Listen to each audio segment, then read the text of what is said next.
And we are back. Avatar, The Last Airbender, Season 2, or Book 2, Episode 11, titled The Desert. Last episode, we encountered the library, Wang Shitan, and Appa was stolen. So, we got a lot of great information to help us and realized that, hey, Sozin's Comet has a lunar eclipse that happens before it. So we have a couple times to be able to at least, or a time, I should say, to specifically try and stop Ozai then. But also now Appa was just stolen from our clutches. And now we have to figure out how we're going to continue our journey. Whether to go get him, or to go to Ba Sing Se and figure out the rest of our earthbending training and instructions, as well as any war effort that we could potentially mount now that we are going deeper and deeper into the heart of the Earth Kingdom. It's been a crazy ride thus far. Thank you all for your support, hitting that like button, subscribing if you really, really love the content, things of that nature, as it helps grow the channel very, very much. Your help is greatly appreciated. Without further ado, let me help you watch some Avatar. Let's engage with the content.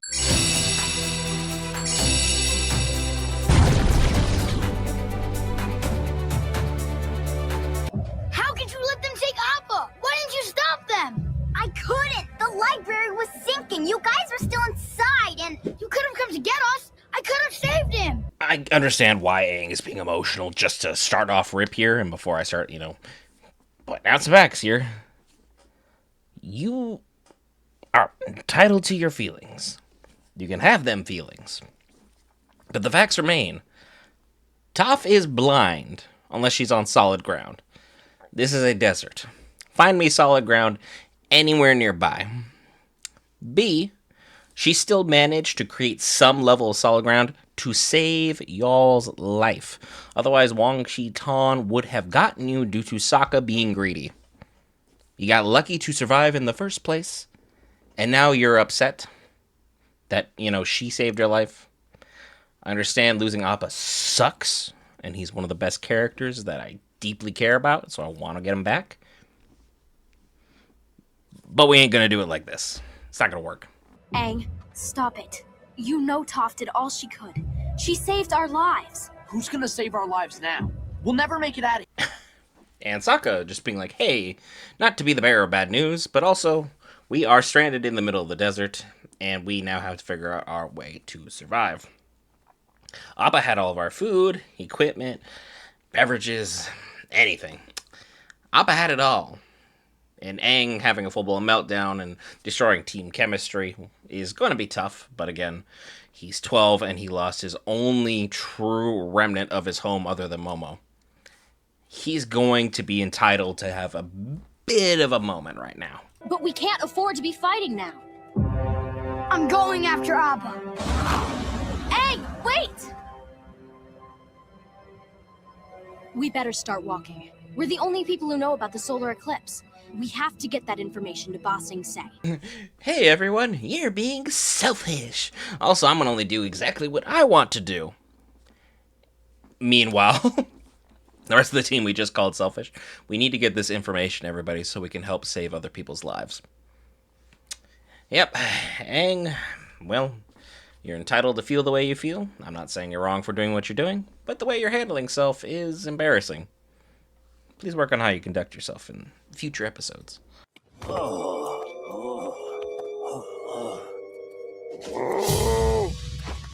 What now? I don't know, Iroh. You tell me, man. Everyone's been going through it the last couple episodes. The Earth Kingdom is a beautiful arc, but there is a lot of suffering in it. Colonel Monkey, what a pleasant surprise. If you're surprised we're here, then the Dragon of the West has lost a few steps. Oh, sure. We'll just bring back the goofballs from Avatar Day. Like, they weren't subtly, quickly, and efficiently just yeeted out of the picture by Aang and the gang. I understand we have one of the lovely archers, but, I think Iroh on a good day or a bad day takes them. Round him up!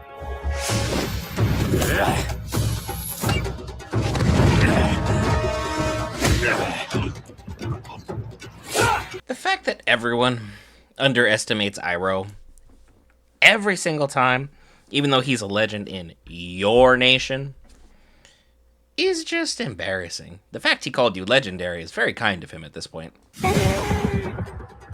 It's nice to see old friends. Too bad you don't have any old friends that don't want to attack you. I mean, friends are friends, right? Sometimes you just need to be held.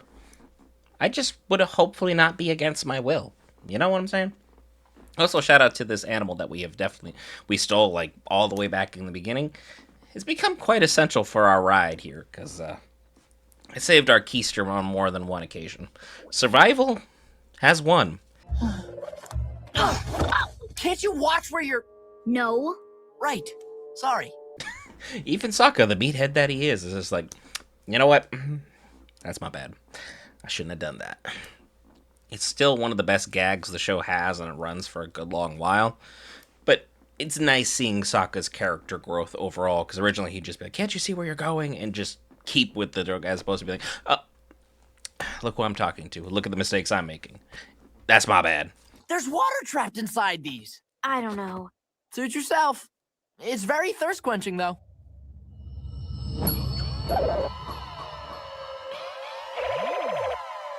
Drink cactus juice. It'll quench you. Nothing's quenchier. It's the quenchiest. I didn't edit any of that, for the record, for those who assume so. Sokka is Rocky Mountain High right now. I mean, he's quenched, so he's not thirsty, but I don't think he's with us at the moment. We'll have to circle back and try and bring him back when he's coming down. Who lit Toph on fire? This is what happens like when you give your cat catnip and they just start just going ballistic and they're just freaking out and doing a whole bunch of spontaneous things. You have to feel bad for Momo because it was just like, bonk. Can I get some of that cactus? I don't think that's a good idea. Come on, we need to find Aang. Sokka's gone. R.I.P. my guy. Thank goodness Katara was at least like not saying yes to this, because if her and Toph also got this way, there's a 0% chance of survival. No.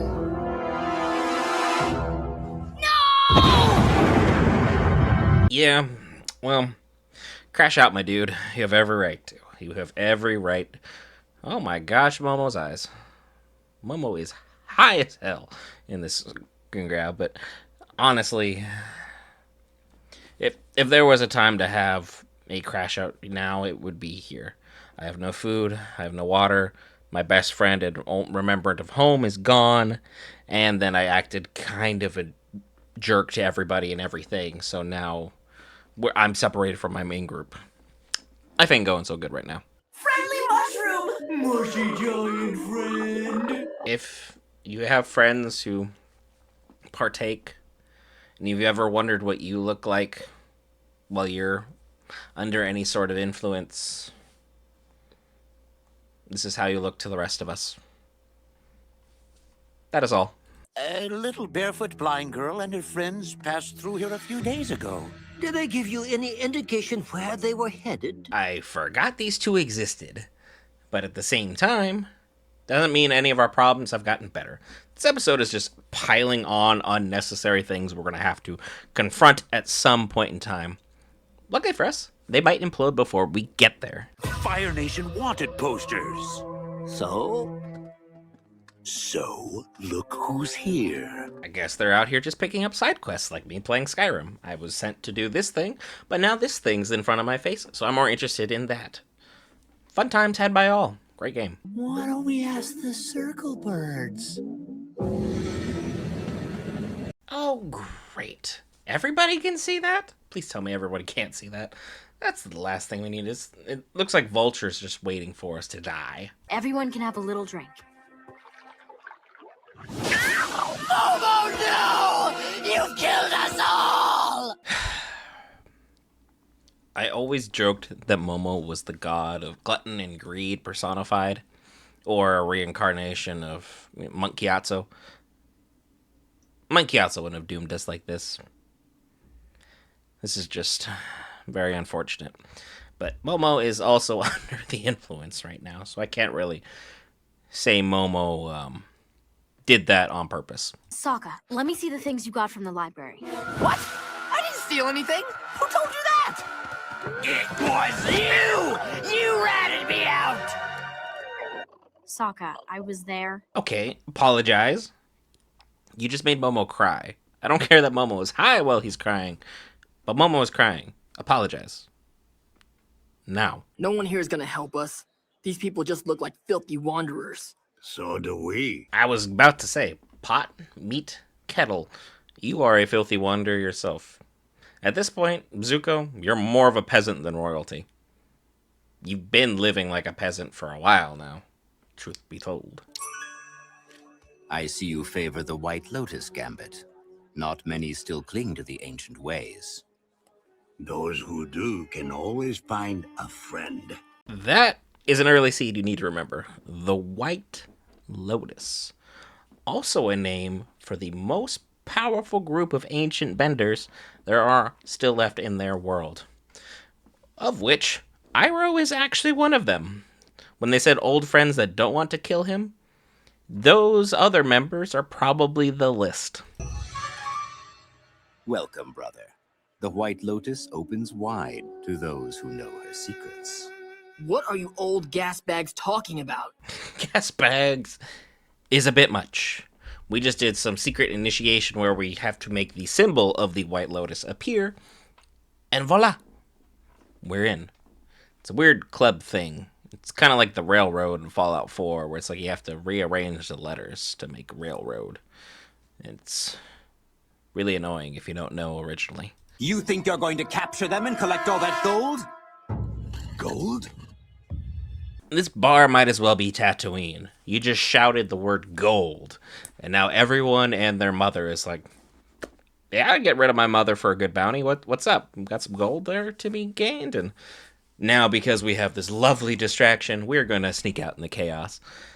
Always use your wits and use your friends. It works out.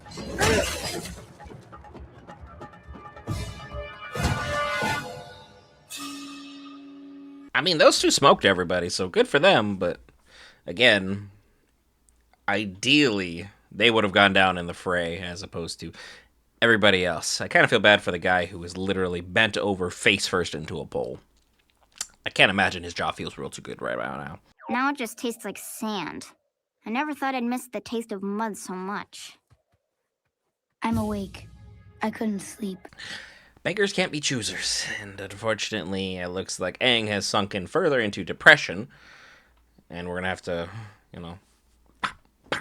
with kindness, his way back into reality. Wait, a cloud. Here, fly up and bend the water from that cloud into my pouch. There was a lot of unnecessary attitude for that. Are we trying to reach for some deep symbolism that she's trying to say that we're trying to drain Appa for what he's worth? Because he's not here, and we would have gladly saved him. But this is our unfortunate kryptonite. He is apparently just desert. We have no food, no water, and we're about to get some water. Let's just stick together while we can and quit being a little bit angsty right now. Wow, there's hardly any in here. I'm sorry, okay? It's a desert cloud. I did all I could. What's anyone else doing? What are you doing? Anybody else want to smack him upside the head? I get you're in grief, and I get you're in mourning. But I also understand that Appa will not be saved if you're dead. Pull your head out of your keister and try this thought process again. Ow! Crud! I am so sick of not feeling where I'm going. And what idiot buried a boat in the middle of the desert? This is a 1 in a million save. Thank God for the writers being like, we need to kind of give them the Deus Ex Machina or they would have died. And now that we have this, maybe we can save Appa and get out of here. Win-win. Survival's probably first, unfortunately. Who knocks at the garden gate? One who has eaten the fruit and tasted its mysteries. Why does Iroh get to join a secret club? Did he need more aura? Was he somehow out? Were we worried that Toph would steal his shine as probably the greatest character in the show? It's like, this... I'm the Dragon of the West. I was supposed to be king of the Fire Nation. I took it all in stride. I became a better person after the loss of my son. And I had a secret club on the side after being an excellent uncle/father to Zuko. How much more do I need? Honestly. A rock? Yes! Let's go! Maybe we can find some water there. Maybe we can find some sandbenders. Aang feels like he's about to start his Anakin arc. You know, from Attack of the Clones, where it's like, oh, cool. My mom just died in the hands of the Tusken Raiders. Suddenly, every single one of them needs to be eviscerated. Man, woman, and child. And we all remember how that turned out. How you doing, Darth Vader? Aang, you're about balance. Oh, crap, the symbolism goes deeper. Someone send help. You've been hallucinating on cactus juice all day, and then you just lick something you find stuck to the wall of a cave? I have a natural curiosity. I wasn't born with that. I'm a picky eater. I would definitely look at things and be like, well, it's stuck to a cave wall for a reason. I am not about that life. Something that's coming for us.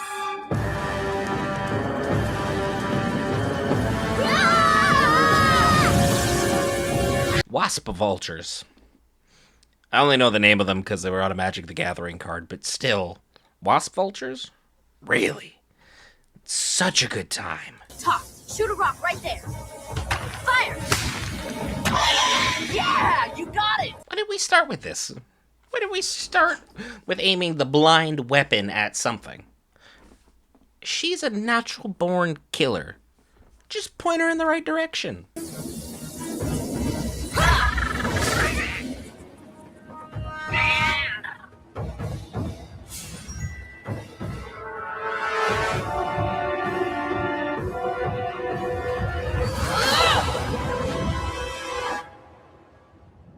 When I said I wanted him to have a bit more of a killer instinct, I didn't mean kill nature. I understand the bug was wrong. What the bug did was natural instinct for it, unfortunately. I understand it was attacking us. We had already secured our safety. Killing it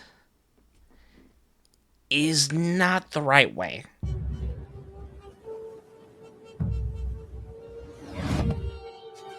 I can't imagine this goes well. Aang is hyped all the way on his emotions to 10. He's had like a whole thing of pre-workout, and he is just raring to hit something. We need to pull that boy back now. We can hide in plain sight there. And it's the safest place in the world from the Fire Nation. Even I couldn't break through to the city. I have the passports for our guests, but there are 2 men out on the street looking for them. They just can't make friends. I mean, hey, Bossing Say sounds great right about now. Clearly the life of the refugee is the life for me. Sorry, Father. I recognize the son's voice. He's the one that stole Appa. Are you sure? I never forget a voice. You stole Appa!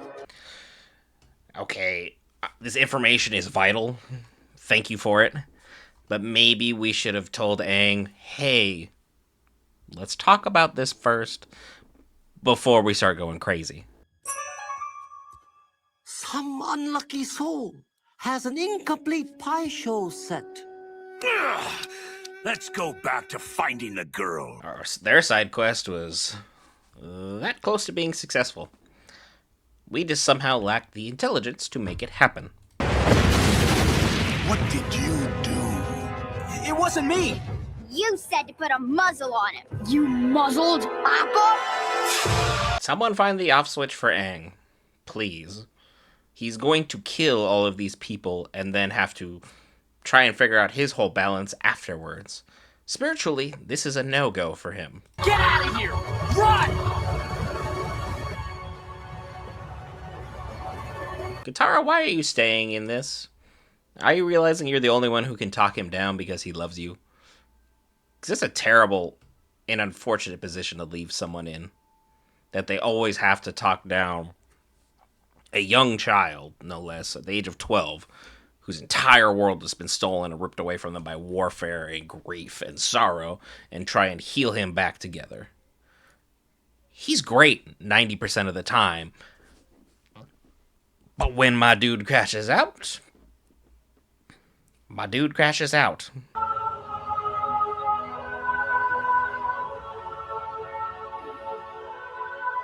Basic symbolism. Love overcomes hate. And while he wants to go eye for an eye and be like, cool, how about I sell you to the Earth Kingdom in bits and pieces? He has realized it's the wrong path. And through love, he was able to find himself. Super basic symbolism, but really, really deep for a kid's show. Especially back in the day. And that was Avatar, The Last Airbender. Season 2, Episode 11. Fantastic episode. We saw Aang almost go down his Anakin arc and fully, embrace himself in the dark side of the Force. But, able to pull himself out via Katara. Katara was able to do what Padme was incapable of doing. But again, that's a whole nother deep dive that I don't really want to go bar for bar because there are differences between these characters. The show continues to cook. It's amazing to watch. I hope you guys are enjoying it as well and have considered hitting that like button and hey, maybe becoming a subscriber of the channel as it's absolutely free. Just helps ensure that YouTube algorithm doesn't jank you around and you miss any episodes as we release episodes every other day and a short every other day in between. So you have 7 days worth of content, 365 days a year from me, the Sarcastic Geek. I'll see you guys, hopefully, in the next episode.